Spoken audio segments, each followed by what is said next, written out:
नमस्कार साथियों, स्वागत है आपका आपके मन पसंदीदा चैनल आरजे साहिल पर। मैं आरजे साहिल आप सभी का दिल की गहराइयों से स्वागत करता हूं। आज की कहानी के सेशन में जो हम लेकर आए हैं, ये महाभारत से जुड़ी कहानी है, जो कि राजनीति, कूटनीति और स्वार्थ नीति से परिपूर्ण है। एक ज्ञानवर्धक कहानी है दोस्तों। कहानी की शुरुआत होती है जब कुरुक्षेत्र का युद्ध चल रहा होता है। उस समय काफ़ी दिनों तक युद्ध चला और जब सभी लोग त्रस्त हो जाते हैं, देखते हैं कि पांडवों को हम हरा नहीं पा रहे हैं, तब जाकर के भीष्म पितामह से कहते हैं कि आप कोई रचना रचिए जिससे पांडव लोग मारे जाएं और कौरवों की जीत हो। जब ये बात भीष्म पितामह के पास जाती है तो भीष्म पितामह सभी लोगों की बात सुनने के बाद तो उसमें कसम उठाते हैं कि मैं लड़ाई लड़ूंगा और कल का सूरज पांडव लोग नहीं देखेंगे। भीष्म पितामह ने कसम उठाई और जब ये बात पांडवों को पता चली तो पूरे पांडव लोगों में हाहाकार मच गया, क्योंकि भीष्म पितामह का कसम होता था। वो जब कसम ले लेते थे तो उसको पूर्ण करने के लिए सब कुछ दांव पर लगा देते थे।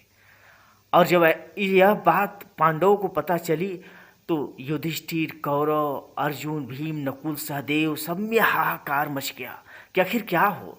वो सभी लोग दौड़े दौड़े भागे भागे गए श्री कृष्ण के पास। और जब श्री कृष्ण के पास जाते हैं तो श्री कृष्ण से गुहार लगाते हैं कि हे मधुसूदन, बताइए अब क्या हो। श्री कृष्ण मुस्कुराते हुए कहते हैं कि आप लोग यहाँ से जाइए और द्रौपदी को मेरे पास भेजिए। और पांडव लोग वहाँ से चले जाते हैं और द्रौपदी को भेजते हैं। जब द्रौपदी आती है तो द्रौपदी को कुछ बात ऐसा कहते हैं श्री कृष्ण जी कि द्रौपदी खाना लेकर के और अपना घूंघट यहाँ तक करते हुए और खाना लेकर के युद्ध स्थल में रात के समय उनके जो शयन कक्ष टेंट लगा करके रहते हैं युद्ध के मैदान में, भीष्म पितामह के कक्ष में अंदर जाती हैं द्रौपदी और जाकर के खाना लेकर जाती हैं। थाली उनके सामने रखने के बाद उनका पैर छूती हैं, दंडवत प्रणाम करती हैं। तो वहाँ पर भीष्म कहते हैं सौभाग्यवती भव। और जब सौभाग्यवती भव कहते हैं द्रौपदी को तो द्रौपदी तुरंत अपना घूंघट उठा देती है।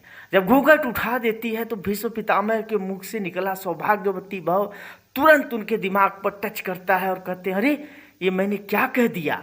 और द्वारपाल को आवाज़ लगाते हैं द्वारपाल द्वारपाल। जब द्वारपाल दौड़ते हुए आता है, हाँ हुजूर बताइए सरकार। तो भीष्म पितामह कहते हैं इस औरत के साथ कौन आया है। तो द्वारपाल कहता है कोई दास है। कहे दास नहीं हो सकता है।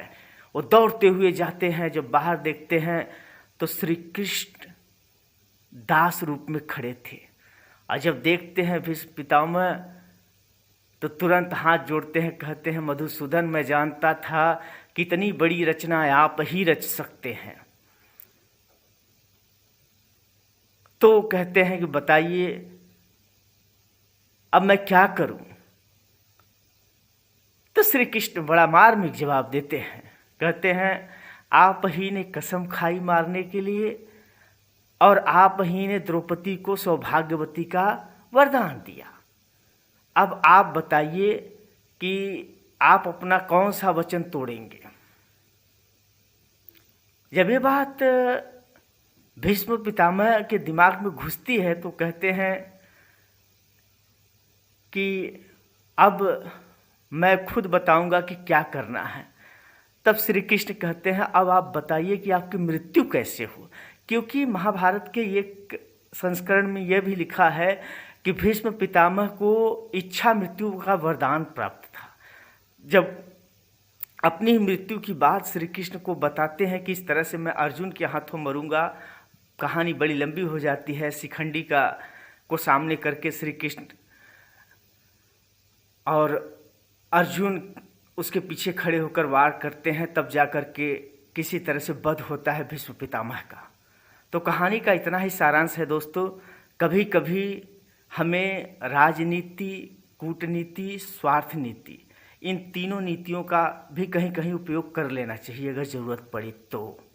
बाकी कहानी अगर दोस्तों पसंद आए तो आपकी मर्जी, like, subscribe, share, follow, comment जरूर करिएगा।